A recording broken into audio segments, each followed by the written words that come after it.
Hello, Dramalin friends. Welcome to my channel, the channel for BL series lovers. To support Dramalin, don't forget to subscribe. Thank you so much. The story begins with the scene of a handsome man meeting 32 Omegas. Changyu, Mr. X's assistant, who is none other than Huayong, explains the physical characteristics of all these Omegas. All of these Omegas are the ex-lovers of a young director named Xing Xiaoyu. Huayong, upon receiving the data and seeing these Omegas in person, remarks that Xing Xiaoyu's taste is truly terrible. Changyu also explains that Xing Xiaoyu has never truly been in a real relationship. The ex-Omegas standing before Huayong now were nothing more than Xing Xiaoyu's bed partners. Even though Xing Xiaoyu sometimes liked his lovers for a short period, his criteria and preferences were always the same, extremely consistent. Some even say Xing Xiaoyu would stay loyal to an Omega. However, Huayong has no need to worry, because according to Changyu, Xing Xiaoyu never actually involved his feelings with any of his exes. In theory, if he never used feelings while dating, then Xing Xiaoyu's first love should still be intact.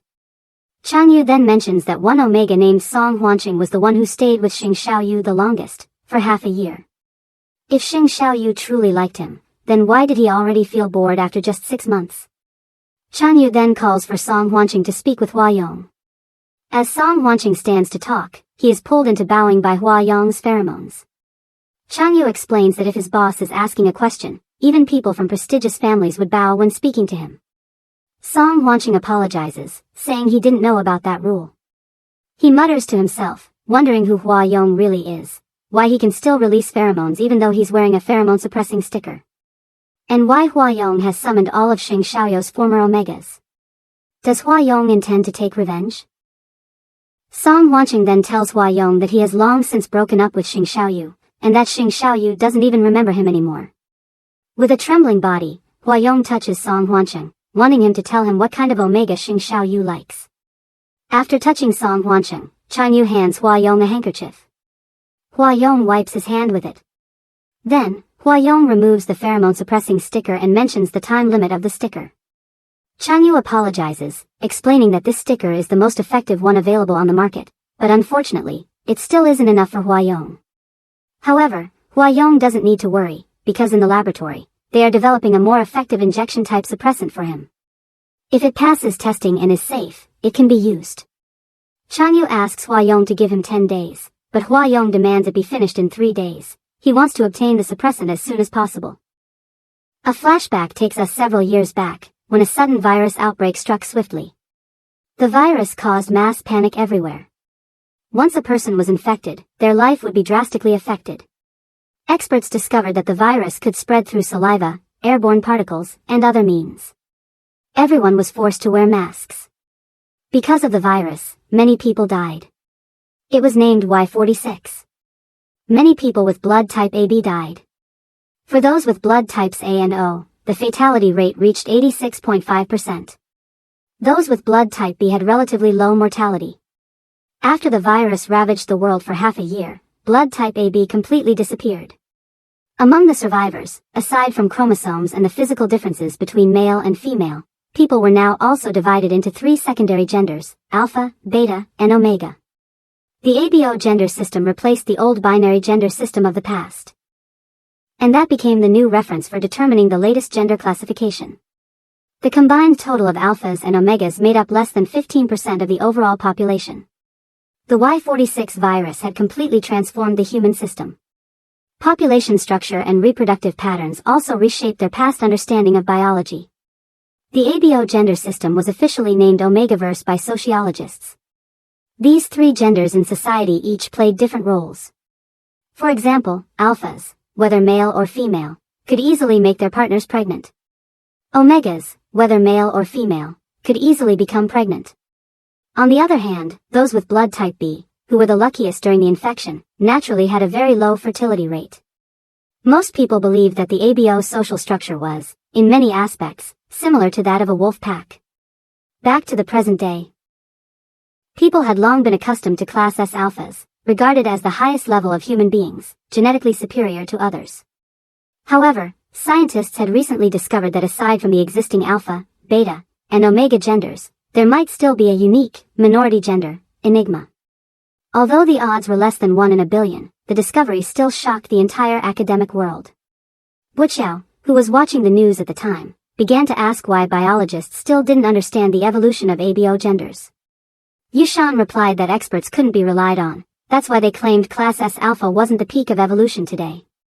Buqiao added that he'd heard enigmas could mark alphas. Yushan then sought the opinion of a young director from a biopharmaceutical company in Jianghu City, Xing Xiaoyu.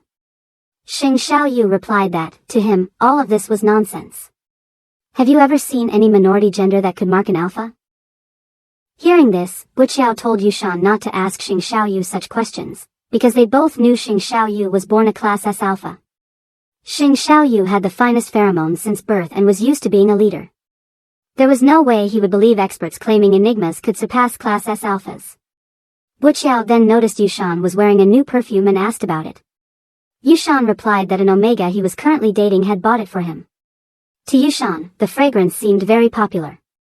Buqiao understood, not only was it popular, but this pheromone perfume, called Drunken Branch, was very hard to obtain. However, Buqiao had only just learned that HS Company was selling it. But the scent of Drunken Branch was exactly the same as Xing Xiaoyu's natural pheromone aroma. Xiaoyu would not be happy if his scent became a mass-market product anyone could buy. That was why Xing Xiaoyu had always disliked the head of HS Company, none other than Shen Wenlang. Yushan immediately apologized, saying he hadn't known. Xing Xiaoyu told him not to believe everything Li Buqiao said. But Li Buqiao insisted, saying that previously, Shen Wenlang had sought to meet Xing Xiaoyu, but Xiaoyu had always refused. So why had Xiaoyu now changed his mind and no longer disliked him? Xing Xiaoyu explained that they were all friends in business. How could he possibly dislike someone? Previously, they simply hadn't met, and Xiaoyu regretted that. Besides, if Xing Xiaoyu truly disliked Shen Wenlang, how could he possibly ask Yushan to act as a go-between to help arrange a meeting with Shen Wenlang? Shen Wenlang also agreed to meet tonight at the HS Group headquarters. Since it was already quite late, Li Buqiao protested, but Yushan understood Shen Wenlang's situation. Perhaps Shen Wenlang was simply very busy. Xing Xiaoyu then told Li Buqiao that HS Group had only entered the pharmaceutical industry for half a year, yet the company had already been chosen by the nation's largest pharmaceutical corporation, X Holding, as the sole officially appointed partner to develop medicine for pheromone gland cancer. As the highest decision-maker in the group, Shen Wenlang must indeed be extremely busy. Xing Xiaoyu then thanked Yushan for his help. When Yushan received a message from a friend, he excused himself and left. Li Buqiao then began gossiping about Shen Wenlang, saying Yushan had told him that Shen Wenlang greatly disliked Omegas. Whenever Xing Xiaoyu met with Shen Wenlang, he was never allowed to bring an Omega. Xing Xiaoyu replied that Li Buqiao didn't need to worry. Li Buqiao asked again, was the reason Xing Xiaoyu wanted to meet Shen Wenlang because of his father's illness? With X Holdings' authority, HS Group might be the company with the best chance to conquer pheromone gland cancer. Therefore, Xing Xiaoyu was willing to be patient and agreed to meet Shen Wenlang even at such a late hour. He then remembered his father's condition in the hospital. At that time, the doctor had told him that his father had just come out of a coma, passing the critical stage, but his overall health was not good. Although the cancer cells hadn't spread for the time being, their location was in a critical area.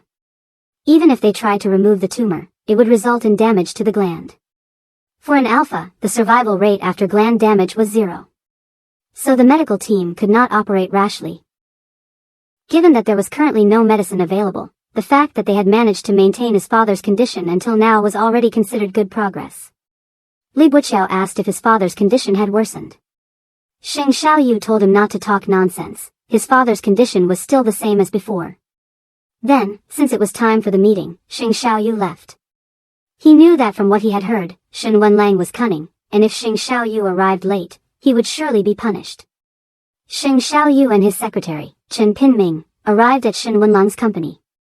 There, they were greeted by Shen Wenlang's secretary, Gao Tu, who escorted them to Shen Wenlang's office.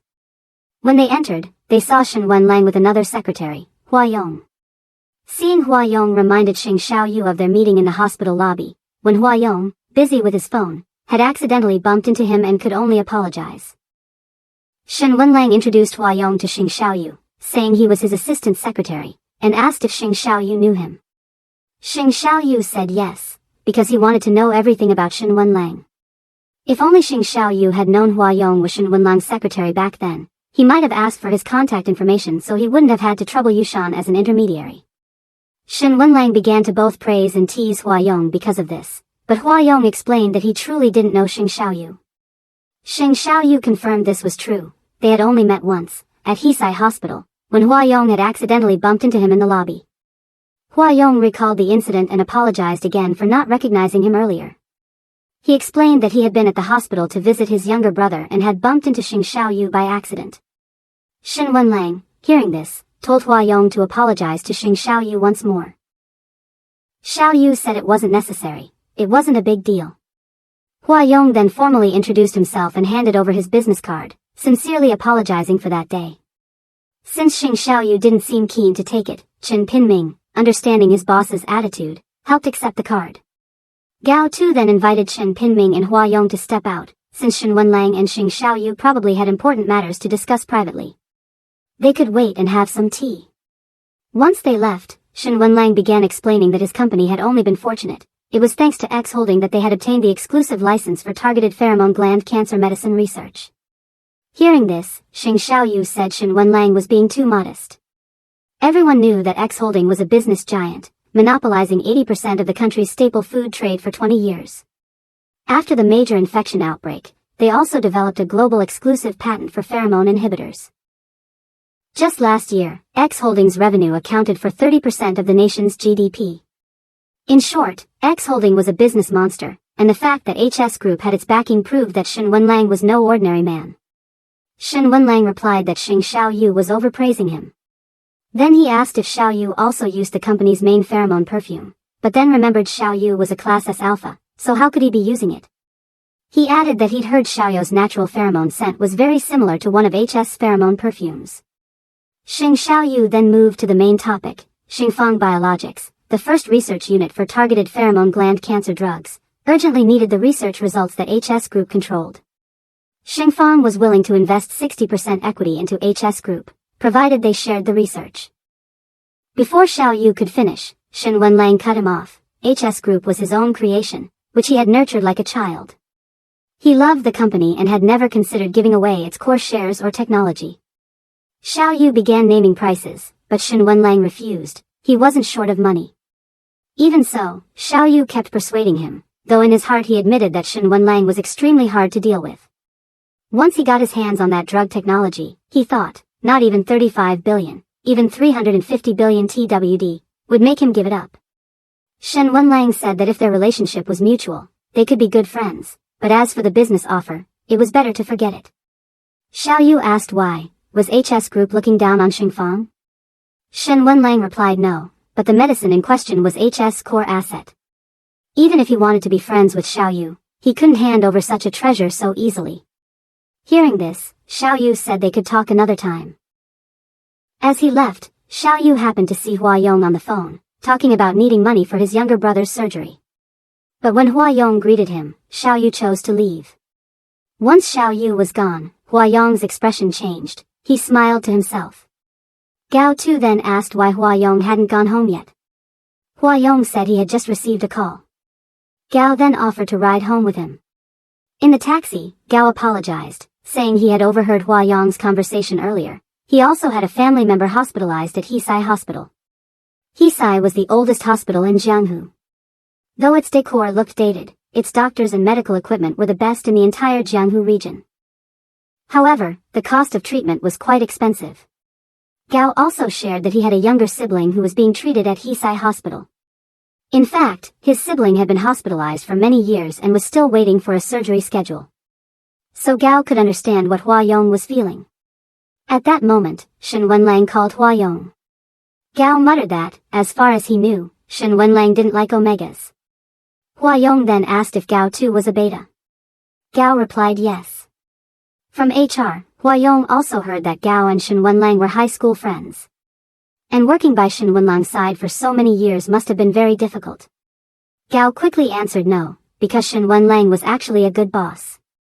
Although his work standards were high, he never made things hard for his employees. Since middle school, Shen Wenlang had rarely interacted with omegas.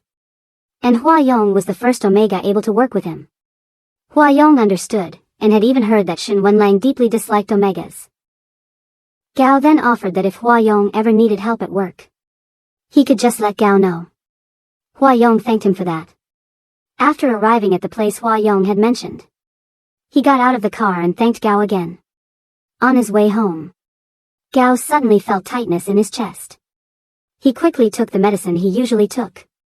But this time, it was finished. He stopped by a store. It turned out the medicine was an inhibitor, also called a suppressant.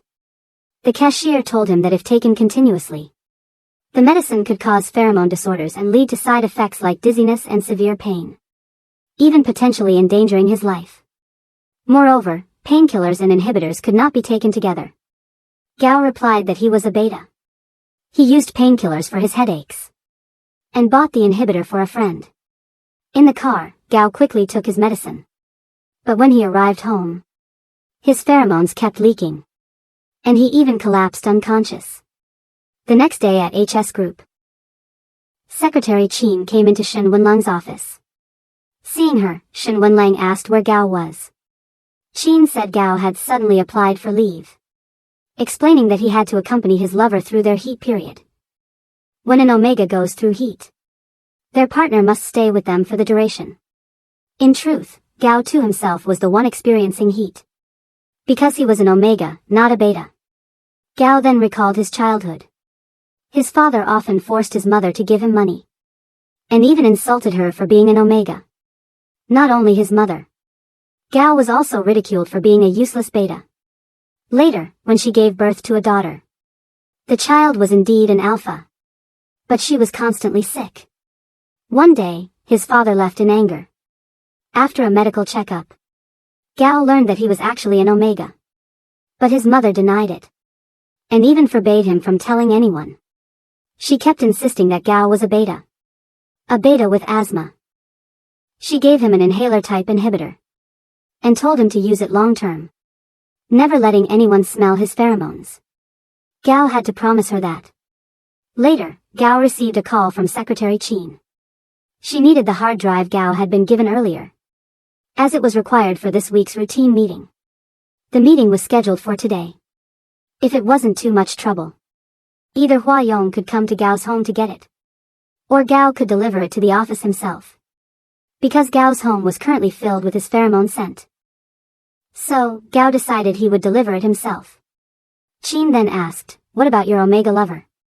Gao replied that leaving them for a short while wouldn't be a problem for him. Qin thanked him for that. Gao began checking his fever. Since he felt it had improved, he thought delivering the hard drive wouldn't be an issue. He took a shower to help reduce his pheromone scent. While bathing, Gao remembered what the doctor had said. If he kept using pheromone inhibitors, it could cause severe damage to his pheromone glands. Given his current condition, Gao should not use inhibitors for a while, especially the injectable type. His heat period was coming soon, and his pheromone glands were already severely damaged. For this heat cycle, the doctor recommended Gao stay in the hospital. However, Gao said he couldn't stay there. He then asked the doctor, "If I don't want my pheromone scent to spread, what should I do? Since no one except my younger sibling knows I'm an omega, can't I just use suppression patches?" The doctor explained that Gao had been receiving treatment there for years. It would be better if Gao saw a psychiatrist, because he completely refused to accept that he was an omega, and had no confidence in himself. The doctor asked if it was because of Gao's partner. Perhaps they disliked his pheromone scent. Gao replied that he was still single. Hearing this, the doctor advised him not to rely too much on inhibitors, as they could be dangerous for him. Prolonged use could cause pheromone disorders, and in severe cases, even be life-threatening. When Gao was about to leave, he thought he wouldn't encounter many people, so he decided to just use a pheromone inhibitor. Walking toward Hua Yong's house, he received the address via text. Upon arriving at Hua Yong's door, Gao made sure his pheromone scent shouldn't be noticeable to others, but he didn't expect to start sweating from the walk. He probably should have taken the injection after all. Gao knocked on the door, and Hua Yong opened it. What Gao didn't know was that Shen Wenlang was there as well. After being shocked to see Shen Wenlang at Hua Yong's house, Gao Tu immediately handed over the hard drive containing the data and reports for the meeting. Hua Yong thanked him and apologized for troubling him. Gao glanced at the cardboard boxes by the door, intending to leave right away. But Shen Wenlang stopped him. He began to mock Gao, saying Gao was in a hurry to go back because he wanted to be with his lover. Realizing the pheromones on his body, Gao quickly tried to suppress them and simply apologized for suddenly taking leave. Coldly, Shen Wenlang replied that it was fine. After all, there were many other secretaries in the office. Losing Gao wouldn't be a big deal. Shen Wenlang moved closer and reminded Gao that when he returned to work, he had better bathe thoroughly. To Shen Wenlang, Gao carried far too much omega pheromone on him. He warned Gao not to come near with that smell, because he didn't like it. Then Shen Wenlang shut the door and went inside. Seeing Hua Yong busy with his phone, he asked why Hua Yong had taken his phone. But Hua Yong told him to wait, since he still wanted to watch the stories posted by Xing Xiaoyu. Annoyed, Shen Wenlang pointed out that there were only a few stories. Yet Hua Yong had watched them nearly 100 times. He complained that Hua Yong had troubled him enough by calling him over to help move houses. And now Hua Yong even chose to live in such a shabby place. But Hua Yong disagreed. He thought the place was pretty good. Tired of his nagging, Hua Yong asked if Shen Wenlang had taken the wrong medicine, since he seemed so emotional. But Shen Wenlang retorted that it was Hua Yong who must have taken the wrong medicine. Then Hua Yong asked why Shen Wenlang had spoken so harshly to Gao, when Gao's scent was actually quite pleasant. Not as nice as flowers or fruit, but good enough for him. Still, Shen Wenlang stood by his words. He simply didn't like it. He even snatched his phone back. Hua Yong said Shen Wenlang's temper was terrible, reminding him that no one would like him if he kept this up. Shen Wenlang replied it wasn't Hua Yong's business. He didn't need anyone to like him. In Xing Xiaoyu's office, he complained that despite investing heavily for a year, there had been no progress at all in their drug research. Were the people in the lab just wasting salaries? Chen Pinming explained that they often worked overtime, but unexpected setbacks were common in drug development. Xing Xiaoyu replied that as long as they kept trying, there would be results. The incidence of pheromone gland cancer was nearly 5 in 100,000. Yet there was still no specific treatment. That meant patients relapsing could only wait for death. It also meant the potential drug market was enormous. Even his father now needed this medicine. As a leading biopharmaceutical company in the country, they had invested tremendous human and material resources. Yet research remained stagnant. Just waiting to copy others was pointless. He reminded Chen Pinming that Xing Fang had already invested tens of billions. As his secretary, instead of focusing on excuses, Chen should know this better than anyone. Why had companies like X Holding or HS Group managed breakthroughs, while Xing Fang couldn't even catch up? Chen Pinming could only apologize. But Xing Xiaoyu said he wasn't blaming him personally. Still, if their competitors' new drugs hit the market first, Xing Fang, dominant for more than a decade, would fall into a passive position. Would Chen want to see that after working here for so long? Not to mention, his father was waiting for this medicine to save his life. If there was still no progress, the next time they met, Chen would have to kneel before Shen Wenlang. Chen quickly promised it would not come to that. He would reorganize the teams, divide research goals more precisely across labs, and report back as soon as there was progress. As soon as Chen left, Li Baoqiao called Xing Xiaoyu, asking if he was free that evening to meet at their usual place. At first, Xing Xiaoyu declined. But when Li mentioned a rumor that someone from X Holding had arrived in Jianghu, very likely to show up at that club tonight, he changed his mind and asked for the details. Hearing this, Xing Xiaoyu rushed out, even though he had an early meeting tomorrow. Li Baoqiao explained along the way. X Holding's real name was Beiqiao Holding.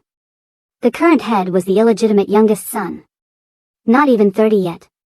Despite his age, he had built Beiqiao into a massive nationwide group. Rumors said he was mysterious, eccentric, yet humble and reclusive. No one outside his circle even knew what he looked like. After taking control, he had rebranded the company into X Holding. Meanwhile, elsewhere, Hua Yong was working as a server at that same club. A customer, captivated by his looks, demanded he sit with him. Hua Yong politely refused. But the customer grew aggressive, trying to drag him into a room. Just then, Xing Xiaoyu happened to pass by. Seeing Hua Yong's frightened face and his hand reaching out to him for help, Xing Xiaoyu stepped in. The alpha customer released pheromones, affecting Hua Yong. But Xing Xiaoyu countered with his own, driving the man off. The club manager hurried over, apologized profusely, and told Hua Yong to apologize as well. But Xing Xiaoyu waved it off, saying it wasn't necessary. Encounters with unreasonable guests often led to such misfortunes. Still, he questioned how the most famous club in Jianghu could allow such incidents to happen, letting rude clients enter freely. The manager promised it was just a misunderstanding, and such things wouldn't happen again. He asked Hua Yong to escort Xing Xiaoyu to the lobby. There, Xing Xiaoyu remarked that he hadn't expected to see Hua Yong working there, clearly juggling multiple jobs. When Hua Yong tried to explain, Xing Xiaoyu cut him off. He neither cared nor wanted to hear it. Hua Yong then suddenly asked for his phone number.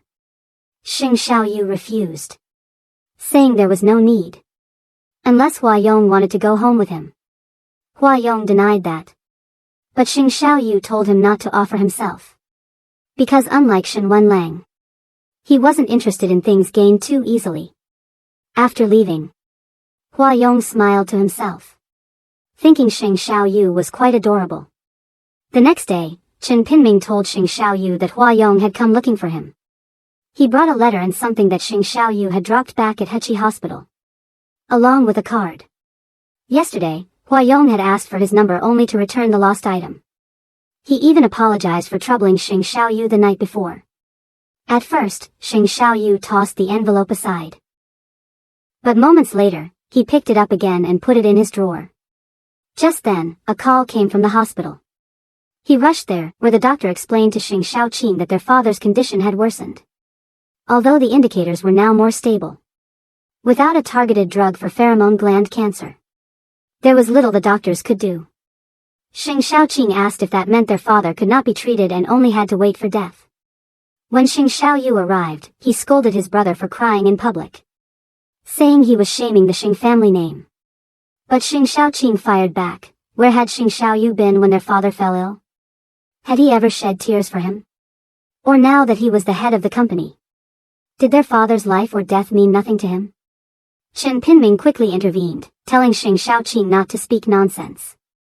Their father had many children, yet only Xing Xiaoyu worked for Xingfang, laboring tirelessly every day.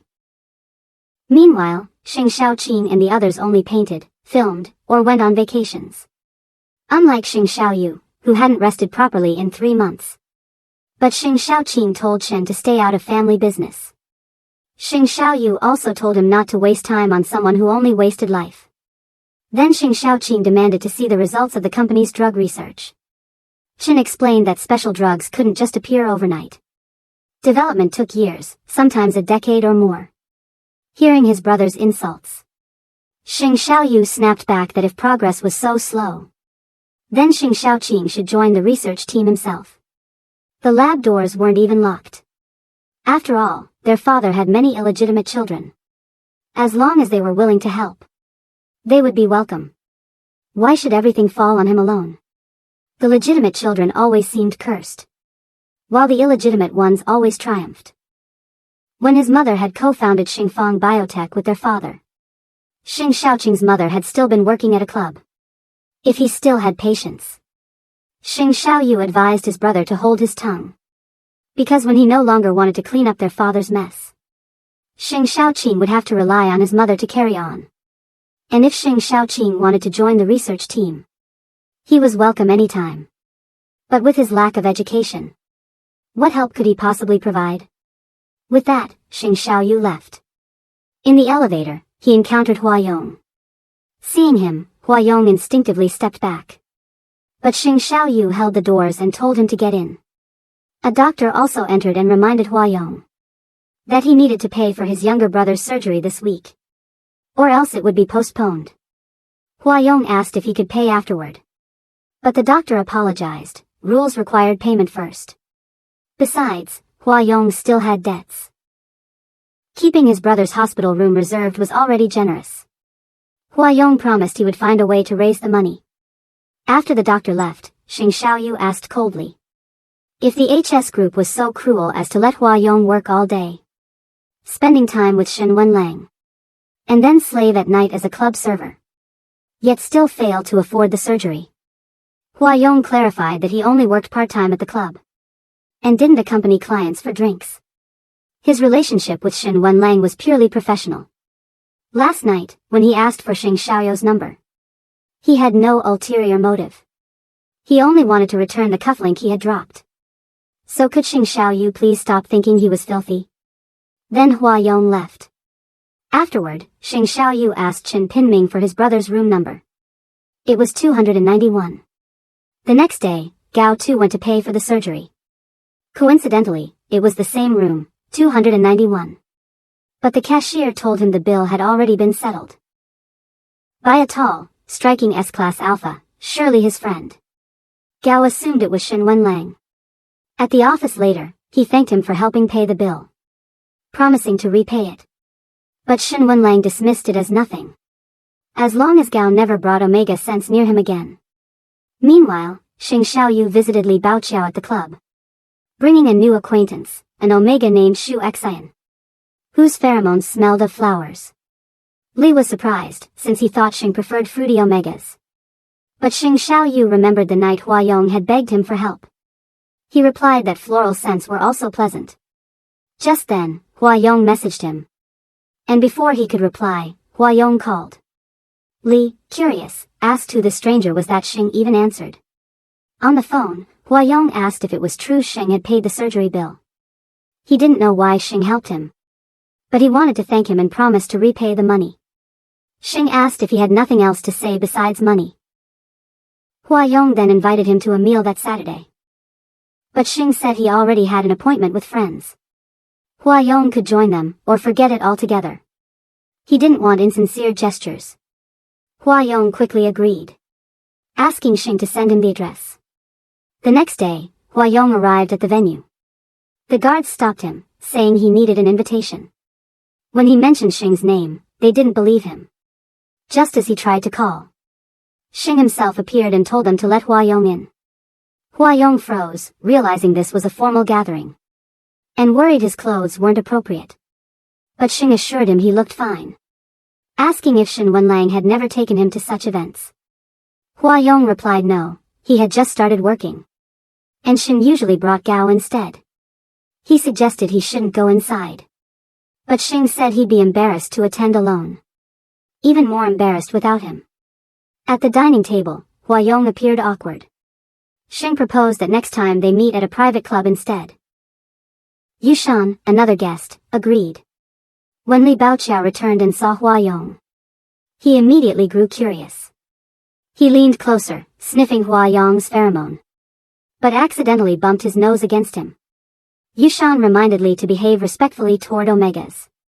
Li asked for Hua Yong's name, and when he gave it, Li recalled that he was the one who had made Xing pick up a call from an unknown number. Li then tried to put his arm around Hua Yong, but Xing stood and told him to behave. Li laughed, reminding Xing that he had once had many friends too. Why was he suddenly so emotional now? Not even allowing a simple sniff?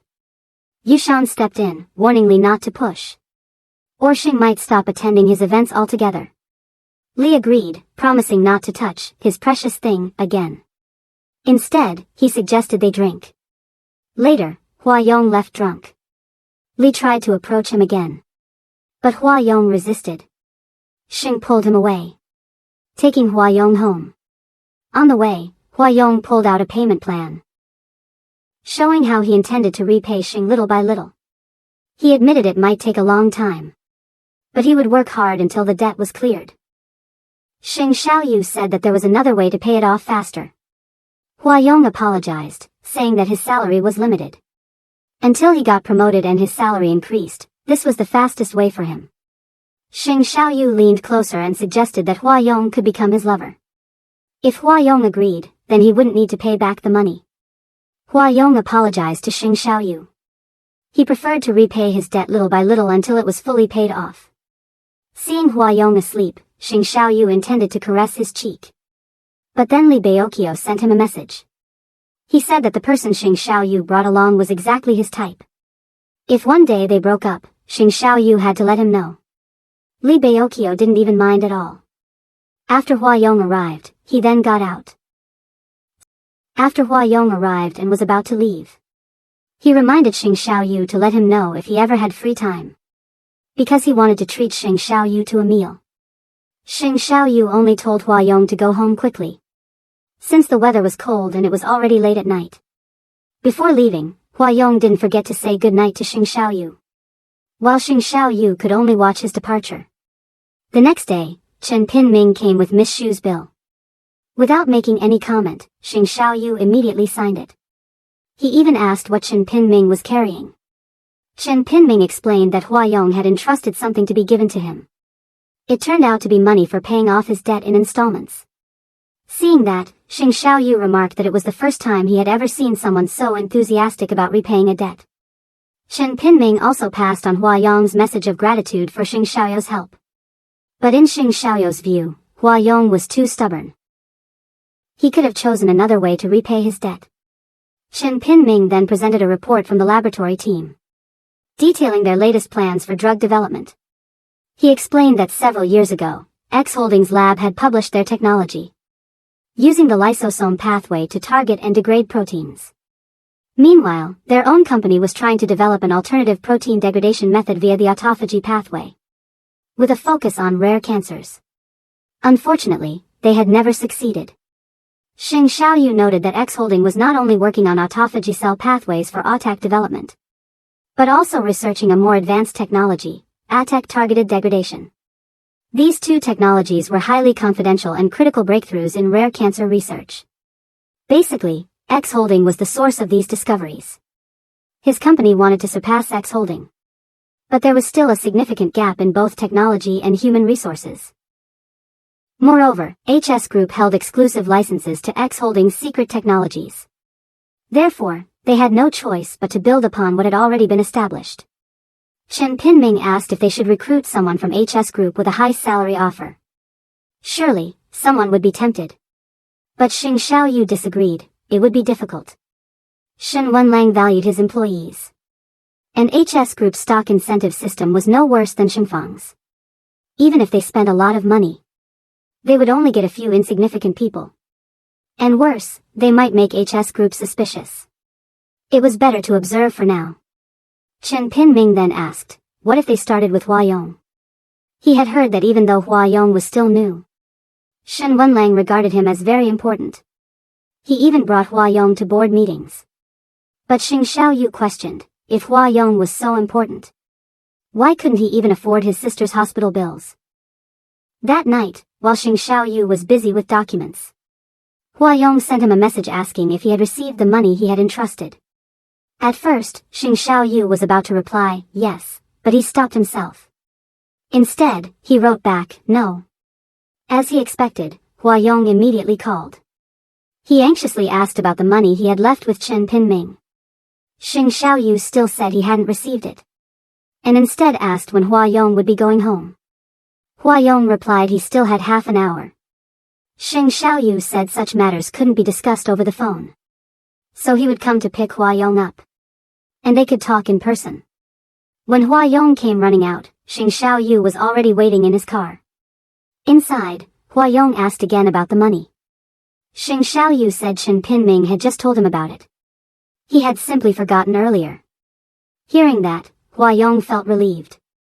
He then explained that next month, when he got his salary, he would continue repaying Xing Xiaoyu. But Xing Xiaoyu said it wasn't necessary. Hua Yong could just pay once every 6 months, and even decide the amount himself. After all, his younger sister was still in the hospital. If he kept paying, how could he afford her treatment? Would he go back to crying in front of doctors just to beg for more time? Hua Yong thanked him sincerely. But then Xing Xiaoyu leaned closer, making Hua Yong nervous and silent. The reason he leaned in was only to ask if Hua Yong felt hot. Then he turned on the car's air conditioning. He teased Huayong, asking why his face was suddenly red. Huayong said he wasn't hot. Then he shyly asked if he could add Xing Xiaoyu's contact information. Xing Xiaoyu allowed it. Huayong smiled happily. Xing Xiaoyu then drove Huayong home. At the door, Huayong once again thanked him for the ride. Just then, an elderly woman who lived nearby approached Huayong. She asked if he was the new tenant and why he was coming home so late at night. She even commented on the person who had dropped him off, saying that he seemed like a good friend. But then she made a remark about Huayong often having different visitors coming and going, which irritated him. Huayong chose not to argue and went inside. Meanwhile, when Xing Xiaoyu returned home, he was once again absorbed in his documents. The next day at the office, after a meeting, he and Huayong exchanged messages. Huayong even sent him cookies, leaving them at the receptionist's desk because he didn't know what flavor Xing Xiaoyu liked. So he made them plain, hoping he would enjoy them. Xing Xiaoyu asked Chen Pinming to pick them up. Chen Pinming was surprised, since he knew Xing Xiaoyu didn't like sweets. But Xing Xiaoyu replied that having them occasionally was fine. He tasted the cookies and even smiled while eating them. In the following days, Huayong kept sending him cookies. At home, Xing Xiaoyu would scroll through all of Huayong's social media posts, muttering about why everything had to be posted online. To him, Huayong seemed like a child. But after a week, the cookies stopped coming. Perhaps Huayong was too busy. He checked Huayong's social media again. Huayong then messaged him, apologizing. Lately he had been exhausted, busy, sleeping early, and also working overtime while arranging to move houses. Originally, Xing Xiaoyu wanted to ask why Huayong had stopped sending cookies, but he held back. Instead, Huayong explained that while searching for a new place, he would temporarily stay with a friend. Because of that, he didn't feel comfortable baking cookies in someone else's kitchen. So for now he couldn't send any. Xing Xiaoyu decided to call him directly. He asked why Huayong had to move. Huayong explained that the landlord had ordered demolition of the house, giving him a deadline to move out. He had already viewed some places, but none felt suitable. The landlord had even locked the house and would only unlock it once Huayong was ready to move. Hearing this, Xing Xiaoyu told him he could just move into one of his vacant houses. He could rent it. And though Xing Xiaoyu initially mentioned a price, in the end Huayong could decide the amount himself. He would also help clean the place. He sent Huayong the address and the door code, telling him he could move in that very day. Huayong was grateful. At his old place, the landlord kept complaining about his tenants, saying they were troublesome and untrustworthy. While the landlord ranted, Huayong calmly replied to Xing Xiaoyu's messages. The landlord then made insinuations, saying neighbors had seen him come home late at night, often being dropped off by wealthy alphas. She warned him not to behave badly or try to seduce one. Annoyed, Huayong cut her off, asking if the key handover was complete. At that moment, Chang Yu handed the landlord a check, telling her to write down whatever amount she wanted, but also to shut her mouth, because if she kept running it after taking the money, she might disappear forever. When Huayong arrived at Xing Xiaoyu's house, he was astonished by how big it was. He said the rent should be much higher than agreed, but Xing Xiaoyu told him not to overthink it. The house was usually empty anyway. Then he left. Inside, Huayong admired the portraits of Xing Xiaoyu hanging on the walls. Later, Huayong was invited to a business banquet. He even asked what his connection was with the newly elected chairman of the Jianghu Chamber of Commerce. Though unsure, he agreed to attend, as long as Shen Wenlang would also be there. On the banquet day, Xing Xiaoyu arrived and was warmly welcomed by Chairman Zhang, who praised him repeatedly. Meanwhile, Yushan, who was there, was shocked to see Huayong. When Shen Wenlang asked if they knew each other, Yushan explained that Xing Xiaoyu had once brought Huayong to a friend's event, and that was how they met. Shen Wenlang then made sarcastic remarks. If his secretary had so much free time, how surprising it was that he could attend a CEO's private gathering. Huayong tried to explain that he had not discussed work with Xing Xiaoyu, and that Xing only wanted to help him. But Shen Wenlang cut him off, refusing to listen. Realizing he had spoken too much, Yushan apologized. And to make up for it, offered to drink as punishment. At that moment, Xing Xiaoyu stepped in, saying Shen Wenlang need not worry. He and Hua Yong were only attending a private event during personal time. Nothing to do with business.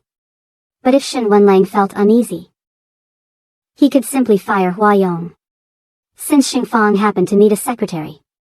Shen Wenlang sneered, saying Xing Xiaoyu already had plenty of talented people around him. Not just Chen Pinming, but also attractive omegas, like the one he had brought today. He added that Hua Yong might have more room to grow at HS Group anyway. Then Chairman Zhang invited everyone to drink. Shen Wenlang excused himself, saying he had just taken medicine and couldn't drink. So Hua Yong would drink on his behalf. Hua Yong stood up and explained politely that Shen really couldn't drink that night. Chairman Zhang understood, but since Hua Yong was young, he asked him to drink 2 glasses, counted as 1. Reluctantly, Hua Yong agreed. Xing Xiaoyu watched silently as he kept drinking. Later, Gao Tu asked if he should escort Shen Wenlang home after the banquet. But Shen Wenlang refused, saying Gao could leave early, since he would take Hua Yong home himself. With his arm around Hua Yong, he bid farewell to everyone. As Xing Xiaoyu was about to leave, Chairman Zhang stopped him to introduce a rare guest. Chang Yu, a senior representative of X Holding and a trusted subordinate of Director X. Chairman Zhang explained that Chang Yu had specifically asked to meet Xing Xiaoyu, so he had invited him to the banquet. While Zhang talked, Xing Xiaoyu kept glancing toward Hua Yong, who was being led away by Shen Wenlang. Still, he remained composed and greeted Chang Yu politely. After the banquet, Xing Xiaoyu tried to call Hua Yong, but his phone was off. Thinking about the closeness between Hua Yong and Shen Wenlang, he quickly rushed to his car and drove. Meanwhile, Hua Yong had just washed up, when he noticed a missed call from Xing Xiaoyu. He immediately called back, apologizing for leaving his phone on silent. He asked if Xing Xiaoyu was looking for him. Xing Xiaoyu asked if he was home. Yes, Hua Yong replied. Then Hua Yong asked whether he would like cookies next week. Or perhaps they could bake together at home. Without answering, Xing Xiaoyu simply told him, open the door. He confronted Hua Yong. If he really meant to give cookies, why insist on making them together? Was he truly sincere? Smiling, Hua Yong replied. When it comes to you, I'm always sincere. Xing Xiaoyu entered and demanded to see that sincerity. Hua Yong leaned forward and kissed his cheek. The next morning, when Xing Xiaoyu woke up, he recalled the events of last night and smiled to himself. After freshening up, he got ready for work. To his surprise, Hua Yong had prepared breakfast. Although Xing Xiaoyu didn't like steamed dumplings, porridge, or noodles, he ate them anyway, because Hua Yong didn't know his preferences. Hua Yong asked if he had slept well. Yes, Xing Xiaoyu said. But Hua Yong admitted he hadn't. His heart had been racing all night because of what had happened. Amused, Xing Xiaoyu leaned close and teased him. If just that keeps you awake, what will happen if we really become lovers? Will you end up with heart disease? Then, without warning, he kissed Hua Yong. Hua Yong murmured that taming love was like taming an animal. Feed it food it dislikes, and reward it with a kiss from the one it loves. At the office, Chen Pinming presented a supplier list. He mentioned removing Lisui Technology because their sales director had been inappropriate at a meeting. But Xing Xiaoyu disagreed, saying their equipment had served them for over a decade. No need to switch over such a small matter. Chen also reported a complaint from HR about a lab worker named Chen, who skipped procedures and left without permission. Should he be fired? Coldly, Xing Xiaoyu said no, just dock his pay and monitor him. Hearing this, Chen Pinming muttered that his boss seemed to be in unusually good spirits lately. That evening at home, Hua Yong prepared fruit for Xing Xiaoyu, who was busy on his laptop. He complained that Xing had been working non-stop, even replying to messages during dinner. He wanted him to rest a little and eat some fruit. When he tried to feed him, Xing Xiaoyu paused, looked at his worried face, then closed the laptop. He ate the fruit from Hua Yong's hand. then shared it directly with Hua Yong in a kiss. As things grew more intimate, Hua Yong's phone suddenly rang. It was Shen Wenlang, asking him to deliver documents that night. When Hua Yong got up to leave, Xing Xiaoyu stopped him. He argued it was too late. What Omega would go out at night to meet an alpha? He told Hua Yong that after midnight, he should not handle anyone else's affairs. Only be with him. He leaned in to kiss Hua Yong again. But this time Hua Yong refused. Frustrated, Xing Xiaoyu snapped that every time Hua Yong came home, he was drenched in Shen Wenlang's pheromone scent. Yet now he wasn't allowed near him. Hua Yong calmly explained. He was Shen Wenlang's secretary, spending long hours by his side. Of course his scent would linger. If Xing disliked it, he would bathe immediately after work. But he mustn't accuse him of what he wasn't. Xing Xiaoyu softened, saying he didn't mean to accuse him of having a relationship with Shen Wenlang. He was only frustrated because Hua Yong kept pushing him away. Finally, Hua Yong revealed the truth. He suffered from pheromone imbalance, and he was still undergoing treatment. The doctor advised Hua Yong to avoid physical contact, unless Xing Xiaoyu was willing to mark him permanently. Because Hua Yong could only be with an alpha who was willing to mark him forever. Giving a mark meant becoming his one and only partner. Of course, that was impossible. While hugging Xing Xiaoyu, Hua Yong said that he didn't want to be greedy. Just being like this already made him feel much better. Xing Xiaoyu then replied that Hua Yong didn't need to overthink. On another day, when Xing Xiaoyu arrived home, Hua Yong sent a message saying that tonight the company was holding a dinner gathering, so he would be home late. Feeling both sad and frustrated, Xing Xiaoyu said that Hua Yong always left early in the morning and came back late at night. And he had been doing that for a whole week. Xing Xiaoyu asked when Hua Yong would actually come home.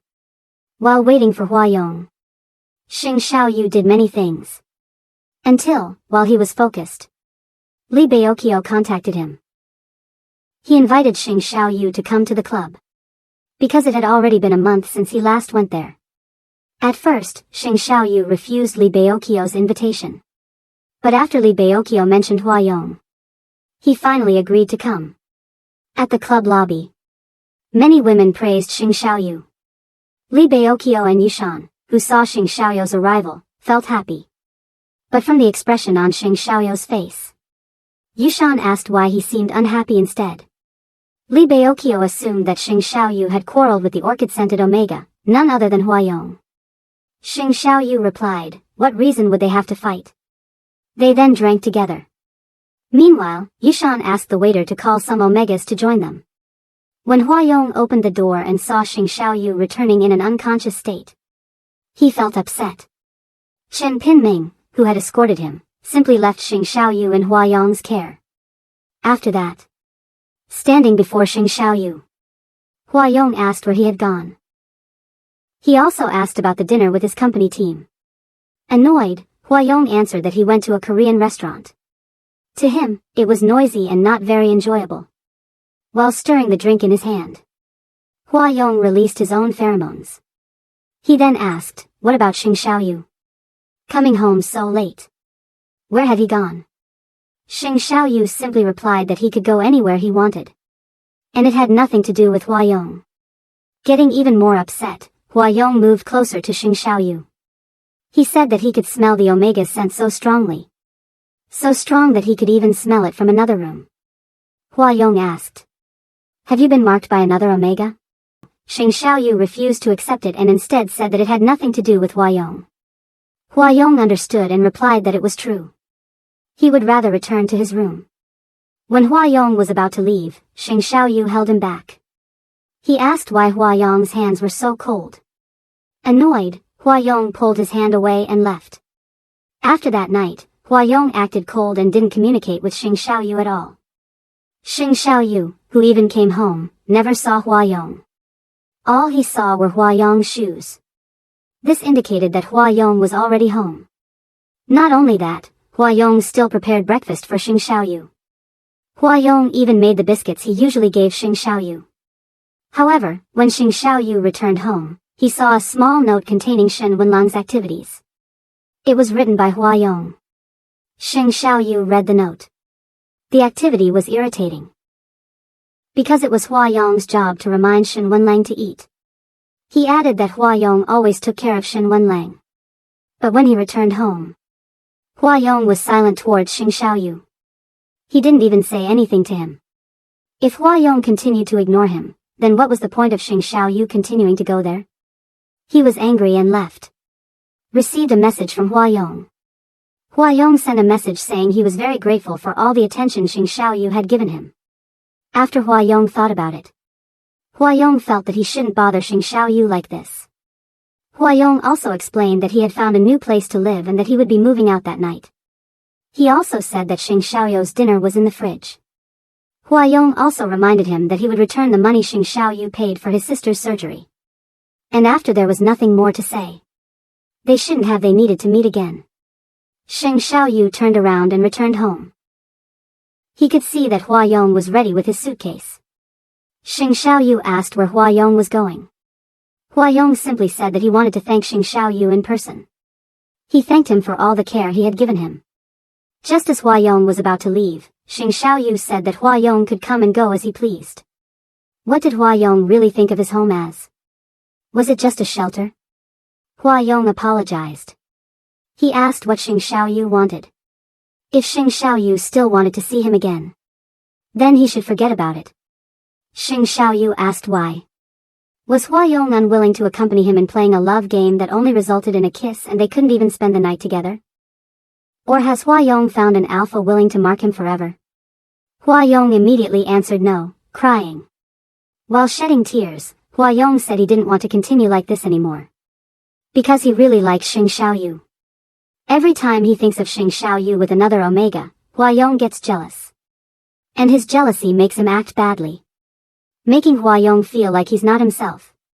His behavior really makes Hua Yong very confused. So with all that, they should stop. And in the future, they won't have to see each other again. Xing Xiaoyu replied that he disagreed with Hua Yong's decision. He didn't want Hua Yong to leave. It would be better if they sat down first and started discussing the problem between them. Xing Xiaoyu even begged Hua Yong to obey him. Just as Hua Yong sat down, Xing Xiaoyu came over with a glass of water. He gave it to Hua Yong. Hua Yong thanked him for it. Xing Xiaoyu then he said that they should reconcile. There should be no more fighting between them. Hua Yong could only nod. Xing Xiaoyu began to hold Hua Yong's hand and kissed it. Xing Xiaoyu wanted them to stop fighting. Meanwhile, at HS Group, Secretary Qin reminded Shen Wenlang that he had a business meeting scheduled for tomorrow. Shen Wenlang also had an appointment with Director Chu of Yuannan Group. He also had information about Monday's meeting. He would email it to Shen Wenlang. Shen Wenlang didn't see Gao. Shen Wenlang asked where Gao was. Qin said that Secretary Gao was taking a 10-day leave. But Shen Wenlang didn't need to worry. Gao had already handed over his portion of the work. Qin was responsible for Shen Wenlang's personal affairs. Hearing this, Shen Wenlang asked why Gao was taking another leave. Qin could only reply that Gao probably had family matters. However, according to Shen Wenlang, Gao was only taking leave. In reality, he was just accompanying his Omega during a fever. That didn't matter to Shen Wenlang. If that was Gao's wish, he could be a loyal partner at home. He might as well not have to come back to work. Shen Wenlang even ordered Qin to find someone else to replace Gao. In reality, Gao was having a fever at home. While Gao was sleeping, he dreamed of his first encounter with Shen Wenlang. At that time, Gao was walking alone and Shen Wenlang's paper airplane accidentally hit him. Shen Wenlang told Gao to come and see him off. After that meeting, Gao usually followed Shen Wenlang to school. Even when an Omega started approaching Shen Wenlang, Gao would talk to the Omega. The beautiful Omega would instead accuse Gao of interfering too much in Shen Wenlang's affairs. Even though she knew Gao was a beta, he continued to be close to Shen Wenlang. Wenlang, an S-class alpha, suspected Gao had bad intentions.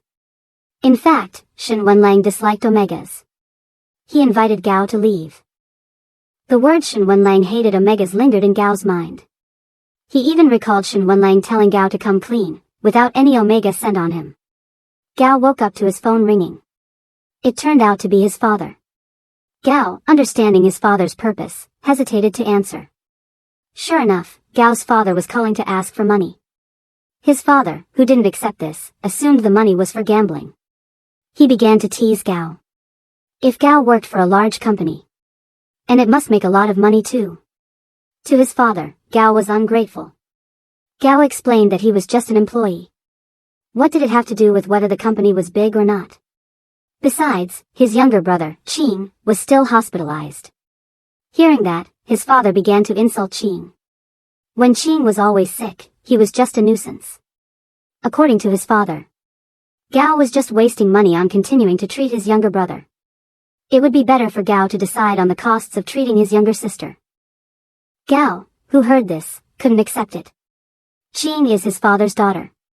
His father became even more annoyed when Gao mentioned that he didn't have much money. His father even threatened Gao that he would cause a commotion at the office. Gao actually told his father to do so. Because if that happened, Gao would be fired. And his father wouldn't even be able to receive any more money from him. Gao then hung up the phone. After that, Gao received a message from Qin. Qin told Gao to come back to the office immediately. Shen Wenlang was angry because Gao always took leave. Shen Wenlang even threw out harsh words, saying, if Gao doesn't come to the office anymore, it's better not to come to the office anymore.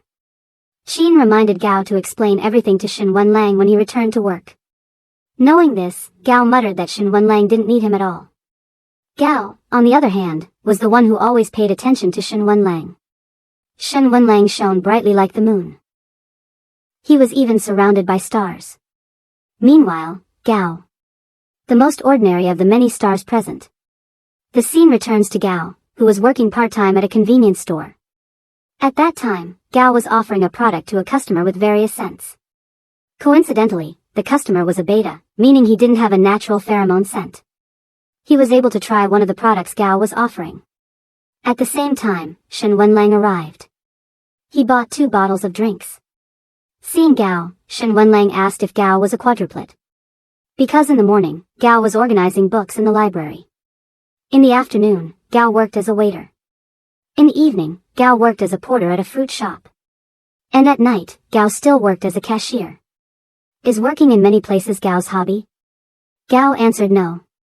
Shen Wenlang then asked Gao to explain about the product he was holding. Gao explained that the product was the store's newest addition. By purchasing a package of the product, Shen Wenlang could receive a pheromone blocking sticker. Does Shen Wenlang need it? Shen Wenlang asked Gao to calculate the total amount to be paid. Shen Wenlang then asked if school was only a few days away. Has Gao done any homework during the holidays? Working part-time like now? How much money can Gao earn? According to Shen Wenlang, studying well is the most important thing. His friend explained that Shen Wenlang shouldn't talk to Gao like that, because Gao was a student from a poor family. Their tuition fees were extremely expensive, so Gao had to survive by working while relying on a scholarship funded by Shen Wenlang's family foundation. Shen Wenlang's friend apologized on his behalf, but Gao said it was fine. When Shen Wenlang was about to leave, Gao reminded him that he had left behind a bottle of his drink. He didn't even take the pheromone-suppressing sticker with him. Shen Wenlang said that it was for Gao instead, and in return, Gao had to prepare breakfast for him every morning. On top of that, Shen Wenlang hurled many harsh words at Gao. Gao then said that he should have given up from the start, that he shouldn't have kept dreaming of something impossible. But Gao found it so hard to let go. He couldn't bring himself to surrender, so he chose to lie and depend on pheromone suppressant injections without knowing the limits, all just to maintain his identity as a beta and to hold on to a fake friendship. But after 10 years of preserving that friendship with lies, it had finally reached its limit. Gao apologized to Shen Wenlang, admitting that he liked him. Meanwhile, at Xingfang Corporation, Chen Pinming reported the investment results to Xing Xiaoyu. Despite the large sums they had invested, there were still no definite results, and the demands from the board were increasing. Several shareholders shared the same concerns. Xingfang Biologics had already invested all their efforts into developing pheromone suppressant drugs. Xing Xiaoyu asked how things were with the public management department. Chen Pinming explained that the situation wasn't good there either. Negative public opinion was affecting their stock prices. Worse still, the HS Group spread rumors that they had been granted special approval by the authorities. Their target drug was expected to pass phase 3 clinical trials within 2 years and enter the market earlier. But that might only be a fake advantage fabricated by HS Group to manipulate stock prices during this opportunity. Chen Pinming told Xing Xiaoyu not to worry. However, Xing Xiaoyu pointed out that he had already invested tens of billions, yet there was no progress at all. In order to give the labs enough resources, he had restructured the technology center system. If things continued this way, opposition would grow stronger, and sooner or later they would be surrounded by enemies. Chen Pinming explained that the lab leaders had already issued a warning, demanding overtime work to chase progress. The personnel department was also working hard to recruit experts in the field. He added that they had received news that the head of X Holding would be visiting Jianghu soon, possibly looking for new partners. X Holding would be holding a special meeting and had already sent invitations to company leaders. Hearing this, Xing Xiaoyu was pleased. If their company could work with X Holding and share the patented drug technology, they wouldn't be in their current predicament. He couldn't believe that something Shen Wenlang could obtain was something Xing Fang couldn't. But then Chen Pinming informed him that Xing Fang was not on the invitation list. Xing Xiaoyu asked why, and Chen Pinming said they were still trying to find out the reason. Before leaving, he reminded Xing Xiaoyu that his vulnerable period was approaching and he had to take care of his health. Nothing was more important than that. Xing Xiaoyu muttered to himself, wondering why Xing Fang was the only company not invited. Even at Chairman Zhang's banquet, he had met and greeted Chang Yu, yet hadn't brought up the matter at all. At the Biological Pharmaceutical Industry Networking event, Xing Xiaoyu attended but became the subject of gossip because of the pheromone-suppressing sticker he wore. Nobody dared approach an S-Class Alpha going through a vulnerable period, because S-Class pheromones were no trivial matter. Chen Pinming, who was also there, informed him of Chang Yu's arrival and noticed that Xing Xiaoyu's suppressor sticker needed changing. Xing Xiaoyu quickly rushed to the restroom. As he replaced it with a new one, even Chen Pinming, despite being a beta, could feel the sharp intensity of Xing Xiaoyu's pheromones. Hearing someone else enter the restroom, Chen Pinming quickly left. It turned out to be Chang Yu. Chen Pinming apologized, but Chang Yu remarked that Xing Xiaoyu was extremely arrogant, needing suppressors even to go to the restroom, affecting the entire area with his pheromones. With that, he said he now understood Xing Fang Biologic's arrogance and dictatorial ways. Xing Xiaoyu went home in a dazed state. The rut he experienced this time felt very different. Hua Yong greeted him when he returned, and Xing Xiaoyu immediately embraced him. He said that Hua Yong's orchid scent was so fragrant and that he really liked it. Hua Yong thanked Chen Pinming for bringing him home. Hua Yong helped Xing Xiaoyu into his room, where Xiaoyu kept saying how uncomfortable he felt, clinging tightly to him. He asked if Hua Yong didn't feel even a little sorry for him. Hearing this, Hua Yong released his pheromones to calm him down. Seeing Xing Xiaoyu more relaxed, Hua Yong stroked his cheek and asked if he really liked his pheromones, telling him to have sweet dreams. Then Hua Yong kissed him. The next day at the office, Chen Pinming reported new rumors. HS Group had suddenly formed an anti-corruption team specifically targeting core researchers of the target pheromone drug. They were conducting large-scale investigations that threw everyone into panic. Chen Pinming suggested they take advantage of the situation by identifying targets for investigation. Xing Xiaoyu said he didn't care about the difficulty, he only wanted results. Chen Pinming could use any method, but within a month he wanted the list of core staff, no matter the cost. That night, Xing Xiaoyu received a call from Xu Xian, who reminded him that his vulnerable period was approaching and invited him to spend time together on a vacation. But Xing Xiaoyu reminded her that there was no longer any relationship between them. When Xu Xian mentioned the omega with the orchid pheromones, none other than Hua Yong, Xing Xiaoyu replied that he could endure his rut with anyone, and it had nothing to do with Xu Xian anymore. Their relationship had only been a brief fling. If Xu Xian expected him to pay for her handbag again, she could contact his secretary. He also forbade her from calling him again. Not long after, Li Baoqiu called. Annoyed, Xing Xiaoyu warned him not to spread gossip about his private matters. Li Baoqiu replied that he couldn't help it. Since that was his nature, Xiaoyu shouldn't share any secrets with him, because he wouldn't be able to keep them. Then Li Baoqiu said that since Xiaoyu's rut was near, he wanted to invite him to Country P, where there were many attractive omegas. Xing Xiaoyu immediately refused. When Baoqiu kept insisting, Yushan reminded him that Xiaoyu would never go unless it was something truly important. Yushan also mentioned that when Xiaoyu was a child, he had lost his ancestral heirloom watch. Hearing Country P, Xiaoyu remembered what had happened back then. As a child, he had fallen asleep under a tree but was disturbed by an argument nearby. One boy was bullying another, who turned out to be young Huayong. Not knowing his name at the time, Xiaoyu told the bully that although the boy in front of him was an alpha, he was still harassing an omega. Xiaoyu released his pheromones, scaring the bully away. Then he released pheromones again to calm the boy down. He remarked that the boy before him had no pheromone scent, so in his eyes, he wasn't an omega, but a beta. That was the first time Xiaoyu met such an adorable beta, unaffected by his calming pheromones. Young Huayong said he wasn't a beta, just still developing. When Xiaoyu was about to leave, Huayong stopped him and returned with a piece of paper, asking for his contact. Xiaoyu only wrote down the letter X, saying there was no need for thanks. But if Huayong ever faced bullies again, he shouldn't just stand still. If he couldn't win, he should run, at least to protect himself. Xiaoyu then left, but unknowingly dropped his heirloom watch. Huayong picked it up and, remembering it now, could only smile. Meanwhile, Chen Pinming was there as well. Huayong asked him what drink he wanted, but Chen Pinming said it was up to him. He even apologized for coming without making an appointment with Huayong. Huayong said it was fine.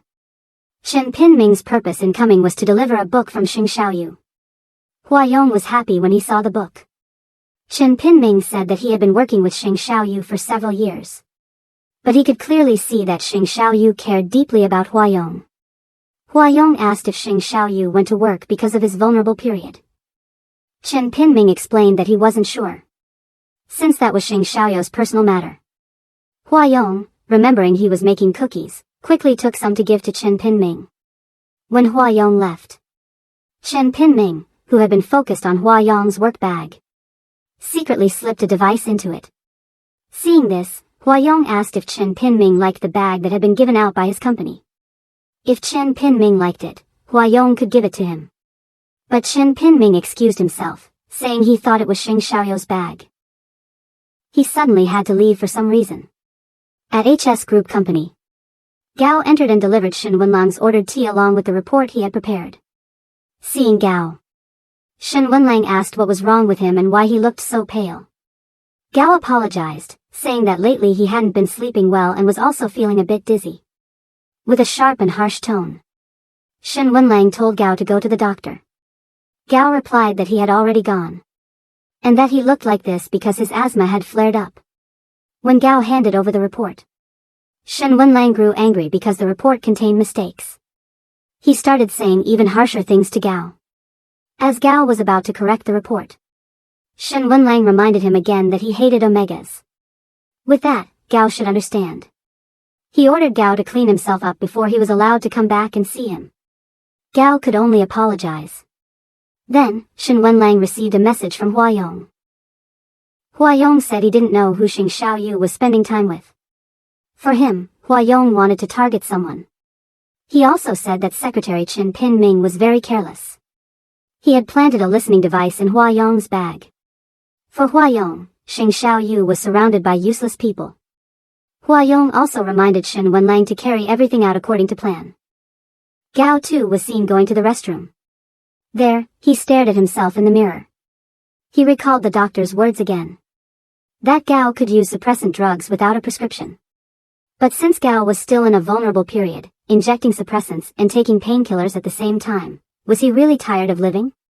On the other hand, Gao kept remembering Shen Wenlang's words, calling him reeking of omega pheromones. Shen Wenlang even reminded Gao to come back clean before meeting him. Whether he liked it or not, to hide his omega pheromones, Gao eventually injected the suppressant. He also prepared painkillers. Meanwhile, at Xing Xiaoyu's place, Huayong happened to be cooking. Xing Xiaoyu arrived from his personal trip.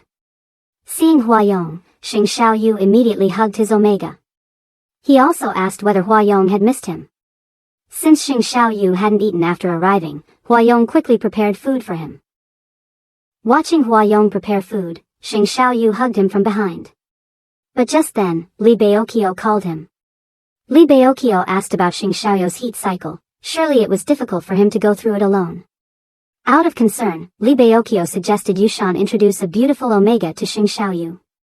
But Xing Xiaoyu immediately replied that it wasn't necessary, since he had already returned to Jianghu. That omega Li Baokyo mentioned could instead be his gain. Xing Xiaoyu then warned Li Baokyo not to talk nonsense again, because if Hua Yong found out, he surely wouldn't be happy. Once the food was ready, Xing Xiaoyu quickly ended the call. He tasted Hua Yong's cooking and said it was very delicious. Hua Yong felt relieved, since he had been worried it might not taste good. It was the first time he had made it. Hua Yong even began feeding Xing Xiaoyu. Xing Xiaoyu then asked about Hua Yong's job, whether he was busy. Hua Yong answered yes, since right now every employee was under strict inspection. The company even formed a special risk control team. According to Hua Yong, there was corruption in the pheromone drug research and development department, and it also involved company secrets being leaked. Hearing this, Xing Xiaoyu reminded Hua Yong to be careful. But Hua Yong replied that he was just a secretary, not part of the technical division. Besides, Hua Yong could separate work matters from personal ones. So Xing Xiaoyu didn't need to worry, he would be safe. At Xingfang Company, employees were gossiping that Xing Xiaoyu had been in a very good mood lately. They even talked about the Industrial Technology Exchange meeting held by X Holding, which did not invite Xingfang. And the pheromone drug had made no progress yet. But seeing their leader in a good mood, they assumed maybe Xing Xiaoyu was in love. Days went by with Xing Xiaoyu and Hua Yong together. Hua Yong always prepared breakfast for him. One day, Xing Xiaoyu saw Hua Yong washing dishes. He could smell the orchid pheromones that signaled Hua Yong's upcoming vulnerable period. He praised Hua Yong, saying his pheromones smelled wonderful. At that time, Hua Yong was indeed not in good health. Xing Xiaoyu checked his temperature. He still had a slight fever. He suggested Hua Yong go to the hospital. But Hua Yong said he had already gone to the doctor, who explained it was just a pheromone disorder. Xing Xiaoyu didn't need to worry, he had already taken his medicine. Xing Xiaoyu then asked whether Hua Yong should be permanently marked so his pheromone disorder would improve. But Hua Yong said permanent marking was such an important decision. He didn't want it to be done just because Xing Xiaoyu felt sorry for him. Xing Xiaoyu quickly denied it, saying he wanted to mark him not out of pity. Still, Hua Yong didn't want Xing Xiaoyu making an important decision rashly. If they regretted it later, both would be unhappy. Xing Xiaoyu assured Hua Yong that his decision was not reckless. Hua Yong smiled, understood, and leaned in to kiss him. Just then, the alarm rang, signaling Hua Yong had to go to work. He got ready to leave. Before that, he asked what Xing Xiaoyu wanted to eat for dinner. Knowing Hua Yong wasn't well, Xing Xiaoyu suggested he didn't need to cook, he could buy food and bring it home. But Hua Yong refused, he wanted to cook for Xing Xiaoyu. So Xing Xiaoyu said he wanted fish soup. As Hua Yong was about to leave, Xing Xiaoyu stopped him and they hugged. That night, Xing Xiaoyu panicked because Hua Yong's phone couldn't be reached. He kept trying. Out of options, Xing Xiaoyu called Shen Wenlang, but still got no answer, his phone couldn't be reached. He grew more anxious and immediately contacted Chen Pinming, asking him to find out about Hua Yong. Chen Pinming asked what happened. Xing Xiaoyu explained Hua Yong hadn't replied to his messages since 3 p.m. He had kept calling, but the phone was off. And until now, Hua Yong still hadn't come home. Even calling Shen Wenlang was the same. Xing Xiaoyu asked about the latest developments regarding the HS Group company. Chen Pinming tried to calm him down, saying he would immediately send someone to investigate. The next day, Xing Xiaoyu was informed that the police had been involved in searching for Hua Yong, but there was still no news. From yesterday's CCTV, Hua Yong had gone home at around 5:30 p.m. He took an online taxi, but the car went into an area with no CCTV. After that, there was no news. Xing Xiaoyu asked if they had checked the license plate. Chen Pinming replied yes, but unfortunately, the taxi was a stolen car. Chen Pinming also admitted it was his fault, maybe something had happened to Hua Yong. Shen Wenlang, from HS Group, considered Hua Yong very important. He even always brought Hua Yong to important meetings to get more information about the research and development department. Chen Pinming had placed a bug in Hua Yong's work bag. Hearing this, Xing Xiaoyu was furious, cutting him off when he tried to explain why. Xing Xiaoyu kept trying to contact Shen Wenlang. He then asked Chen Pinming if he had the phone number of Shen Wenlang's secretary, Gao Tu. Chen Pinming said yes, and called him. When Gao answered, Xing Xiaoyu immediately spoke to him, asking where Shen Wenlang was. Gao replied that Shen Wenlang was receiving guests and couldn't take the call. Xing Xiaoyu told Gao to ask when Shen Wenlang would be free, because he would come right after. Gao entered Shen Wenlang's office. Before stepping forward, he first smelled his pheromones. Seeing this, Shen Wenlang asked what was wrong. Before Gao answered, Shen Wenlang threw out more sharp words. After hearing him out, Gao explained that Xing Xiaoyu had called and wanted to know when he would be free. Shen Wenlang mocked him, saying it had only been a day without hearing from Hua Yong and Xing Xiaoyu was already panicking. He told Gao to say that Xing Xiaoyu should wait, it would be better to make him panic even more. He reminded Gao that if Xing Xiaoyu called again, he didn't need to answer. After all, Gao was his secretary, not Xing Xiaoyu's speaker. Xing Xiaoyu kept waiting for news. Chen Pinming had contacted a Jianghu detective named Alan. He believed Alan would soon provide information about Hua Yong. He again apologized, admitting it was his fault for planting the bug without permission. Xing Xiaoyu replied that it wasn't entirely Chen Pinming's fault, since he himself had only wanted results in the first place, the blame lay with him. Chen Pinming then told him that Gao had called, saying Shen Wenlang was busy and didn't know when he'd be free. But Xing Xiaoyu, who understood Shen Wenlang, knew he was deliberately avoiding him. He decided he would personally go to HS Group the next morning. Hearing this, Chen Pinming mentioned rumors that Shen Wenlang might be close to someone in X Holding because of a special relationship. Xing Xiaoyu replied that Jianghu was a country of law. If Shen Wenlang dared touch Hua Yong, he himself would deal with him. At hotel room 9901, Hua Yong was facing his vulnerable period. Because he was an enigma, he deliberately chained himself up. He looked extremely uncomfortable, constantly calling Xing Xiaoyu's name.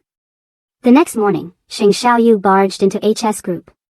Since he was denied entry, he released his pheromones. Even Gao and Qin, who tried to stop him, couldn't handle the pheromones of an S-class alpha. From his office, Shen Wenlang ordered Gao to let him in. Xing Xiaoyu entered and asked where Hua Yong was. But instead of answering, Shen Wenlang told him to go to the police if he was looking for someone. He tested Xing Xiaoyu's patience. Eventually, he said Hua Yong was on leave. Didn't Hua Yong tell Xing Xiaoyu? He thought Hua Yong would report everything to him. Shen Wenlang also mentioned Hua Yong had gone to work carrying a bug, making him a traitor to the company and helping Xing Xiaoyu steal confidential data. Such a person deserved a lesson. Furious, Xing Xiaoyu declared Jianghu was a country of law, employment was a two-way relationship. Hua Yong worked under him, but never gave Xing Xiaoyu vital company secrets. He asked again where Hua Yong was, warning it would be better if Shen Wenlang told him. Otherwise, Shen Wenlang provoked him further, claiming he and Hua Yong liked each other. That Hua Yong willingly followed him, and didn't want a relationship with Xing Xiaoyu anymore. Even though everyone knew Shen Wenlang hated Omegas, Hua Yong was an exception. His pheromones were the same as his. Shen Wenlang then recounted that one night, Hua Yong was indeed in a vulnerable state. He fainted, yet still called another alpha's name in front of him. He went on provoking until Xing Xiaoyu kicked the table. Both released their pheromones. The clash between two alphas made Gao nearly collapse. Gao stepped in, trying to calm Xing Xiaoyu. They both needed to stay calm. He added that Hua Yong wasn't in the company, so anything Shen Wenlang said was nonsense. They needed to suppress their pheromones, fighting wouldn't solve anything. But Shen Wenlang told Gao not to waste time talking to Xing Xiaoyu. Gao shouted at him to shut up. Two guards came and dragged Xing Xiaoyu out. Before leaving, Xing Xiaoyu warned him their matter wasn't over. In the car, Gao, exposed to both alpha's pheromones, looked for his medicine. When Shen Wenlang tried to help, Gao stopped him, saying he could find it himself and it was better if he stayed away. Knowing Gao was a beta, Shen Wenlang remarked he shouldn't be so sensitive to pheromones. But Xing Xiaoyu's scent clung all over him, no wonder his asthma flared. Gao took his medicine, but he still hadn't recovered. Shen Wenlang told the driver to take him to Heisai Hospital. But Gao refused, not wanting his younger brother to worry. He wanted to go to the 7th City Hospital, where he usually received treatment. He then fainted. The next day, staff gossiped about the fight between Xing Xiaoyu and Shen Wenlang, even involving Gao, who had to be hospitalized. Luckily Gao was a beta. If he were an Omega exposed to two S-class alphas, he might not have survived. Qin, overhearing their gossip, told them to get back to work. At the hospital, when the doctor came, Shen Wenlang asked about Gao's condition. The doctor explained he needed treatment. Realizing Shen Wenlang was an alpha always close to Gao despite hating omegas, the doctor remarked he seemed to know everything yet pretended to care. It would be better if he stopped hurting Gao. The doctor even added he shouldn't act spoiled. At that moment, Hua Yong sent Shen Wenlang a message, asking him to spread news about him. Shen Wenlang then went to the hotel. Alan followed him. Alan reported that Shen Wenlang had just arrived at Hotel X and seemed to have an appointment. Xing Xiaoyu told Alan to follow him, but be careful. Meanwhile, in room 9901, Hua Yong was preparing to hurt several people. From outside, workers began hearing screams and blows. They came out with disheveled clothes. Chang Yu, waiting for Shen Wenlang, said he had come too late. Shen Wenlang replied he had business. Seeing his face, Chang Yu asked who had beaten him. He answered it was Xing Xiaoyu's fault. Even his secretary Gao ended up hospitalized. Chang Yu reminded Shen Wenlang that Hua Yong's mood had just stabilized. Because of his vulnerable period, he had to be careful with his words.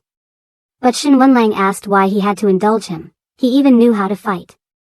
Chang Yu explained Hua Yong had just recovered, but still had to handle the state's case involving illegal drugs.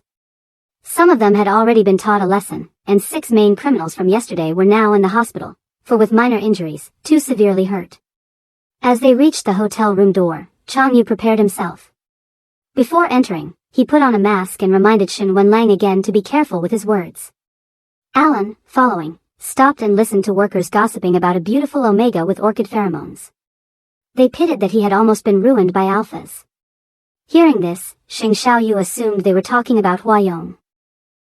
Unable to bear the slander, he ordered Alan to bring Hua Yong home immediately. He shouted in anger, telling him to get Hua Yong back. Payment didn't matter, he would always owe him forever. Alan reassured him not to worry. Xing Xiaoyu then called Li Baokyo, asking if he had ever gone to Hotel X. Li Baokyo replied he hadn't for a long time. His brother didn't allow him to, since it was owned by Country P, different from their route. But after X Holdings' new owner, there had been changes. Xing Xiaoyu cried, thinking of Hua Yong. After Chang Yu handed Shen Wenlang a mask, he put it on. He then said after Hua Yong's attack, he could still sleep calmly there. He even started teasing Hua Yong awake. Annoyed, Hua Yong told him he talked too much. Did he think the sky had fallen? Chang Yu replied the sky hadn't fallen, it was just that he had been beaten by Xing Xiaoyu. Hearing his name, Hua Yong smiled. He said he had warned Shen Wenlang before. Xing Xiaoyu was fierce, and he should be careful. Hua Yong paused, then asked if he had fought back. Shen Wenlang answered he only defended himself. Not satisfied, Hua Yong pressed him, asking where he had attacked Xing Xiaoyu. With his sharp tongue, Shen Wenlang replied that when Xing Xiaoyu tried to choke him, he kicked him. Hua Yong fell silent, then began releasing his enigma pheromones. Shen Wenlang felt pain from it, calling Hua Yong insane for still blaming him. Hua Yong approached but stopped himself, reminding him not to act rough with his alpha again. Shen Wenlang explained if not for his debt of gratitude, and since Hua Yong was his business partner, he wouldn't want to be involved in his problems. If not for Hua Yong's plan, he wouldn't have been attacked by Xing Xiaoyu. Hua Yong replied that knowing how to repay kindness was a good trait. He had helped Shen Wenlang, and in return, he should do the same. If Shen Wenlang needed help in the future, they would support each other. Shen Wenlang only wanted Hua Yong to be more patient with his workers, since the last ones punished by him were still in the hospital. But Hua Yong said he couldn't. Reducing those involved in dirty business was better. Shen Wenlang knew Hua Yong had spent much effort to bring the nearly ruined company back to the surface. Anyone who tried to taint it, Hua Yong would surely eliminate. He then asked if Shen Wenlang had spread the rumor he requested. So, what happens next? Stay tuned for the next episode.